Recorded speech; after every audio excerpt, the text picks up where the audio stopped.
By all accounts, Donald Trump has had a week from hell with a tsunami of bad press stemming from ill-advised comments. But it's also reignited a journalistic debate over whether the media should view Trump in moral terms. From the very start, Donald Trump has embroiled himself in almost weekly disputes. He's fought with reporters. This sleazy guy right over here from ABC, he's a sleaze. Dismissed John McCain's military service. He's a war hero because he was captured.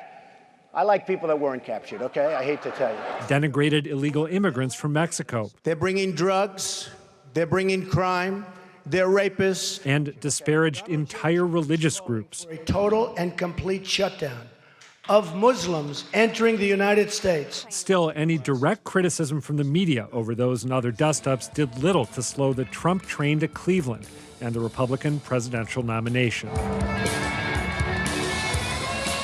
But then came the Khan family at the DNC.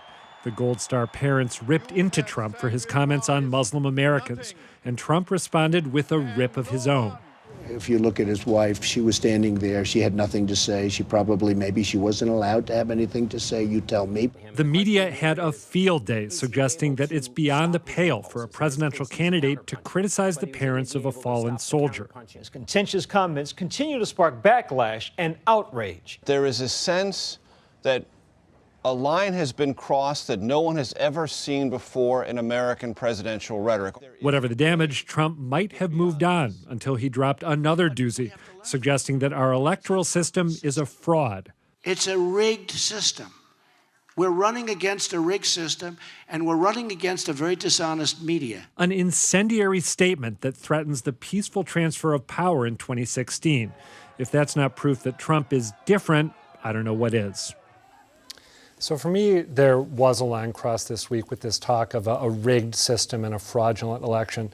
As some of you, I'm sure, know, Roger Stone, the longtime Trump confidant, gave an interview to Breitbart News, the right-leaning or hard-right website, saying essentially Trump needs to start getting his supporters to think that the election will not be legitimate right now. He needs to be saying, I'm ahead in Florida. If I lose Florida, that's going to show that the election is rigged. And then what we will need to do, Stone went on, is force a constitutional crisis so that the winner of the election is not the winner of the election. To me, that is terrifying stuff. And that's the context in which Trump went off talking about the rigged system this week. So I feel like it's okay to pass judgment in a way that the media traditionally is not comfortable doing it, at least non-opinion journalists. But what do you guys think? You know, I think that your analysis is correct, that this is a quality of candidate and a caliber of candidate that we have not seen in any of the election cycles I've lived through, and I imagine it's the same for the others here. This is a good reminder about the number of moments and instances in our democratic system that are based on social norms, things that just aren't done. You know, the norm for a candidate was you release your tax returns. Well, Donald Trump has said, I'm not going to do that. The norm is that even when there is a very contested election, think of Bush v. Gore 2000, the losing candidate is willing to acknowledge, to step aside and say, all right, the continuance of our government requires some sort of unity. And I think it's completely appropriate that is being pointed out that lines are being crossed. That said, I don't think that the media is on the top 5 list of Donald Trump's problems right now. What the last week has seen, as his candidacy has sort of bottomed out, is Republican after Republican coming out and saying this is unacceptable.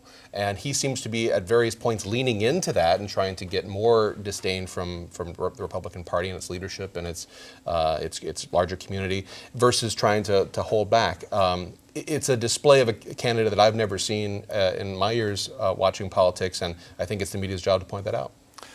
From the reporter's point of view, I think we've seen this happening gradually, that these exchanges with the reporters have gotten more and more crisp with Trump. And when you think back at it, it didn't happen quickly. You had that first incident in the debates, remember, with Megyn Kelly, when she simply listed a number of things that he had said about women, and he translated that into an attack.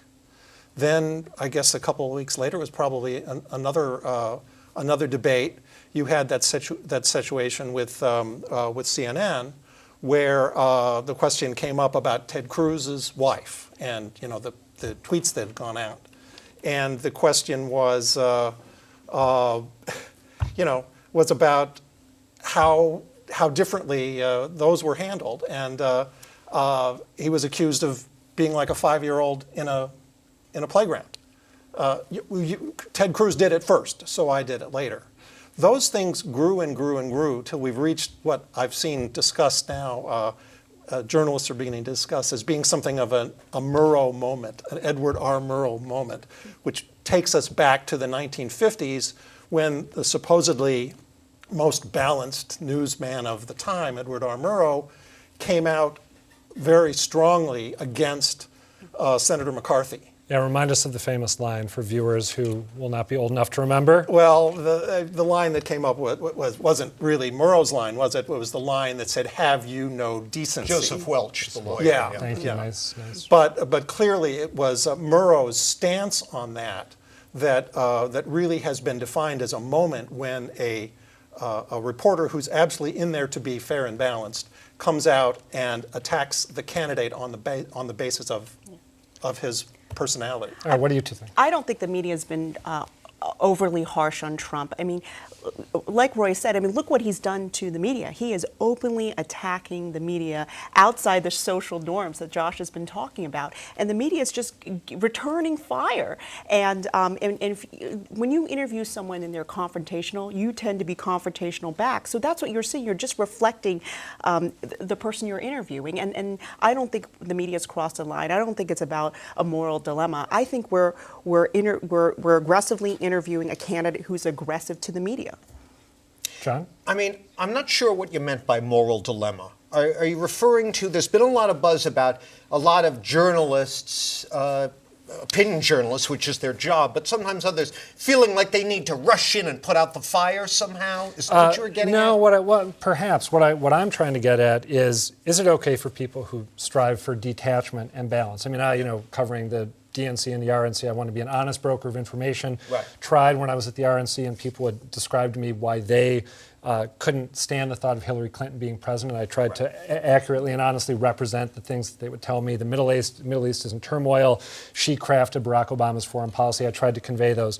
When I hear Trump make comments, or Trump advisors make comments about how they know this is not going to be a fair election, and what we should do is make sure that if Hillary Clinton wins, she's not allowed to take office, to me that's a moment where detachment can fall by the wayside and should. And it's appropriate to say, this is unprecedented. And what's happening here is something toxic, something that we are not used to seeing, as Josh said in previous cycles. That's what I'm trying to get at. Well, I'm a big booster of putting things in context. If, in fact, you believe that this is unprecedented, that's a good point for journalists to make. And as for opinion journalists, like a columnist like Shirley, go at it, by all means. That's what you're supposed to do.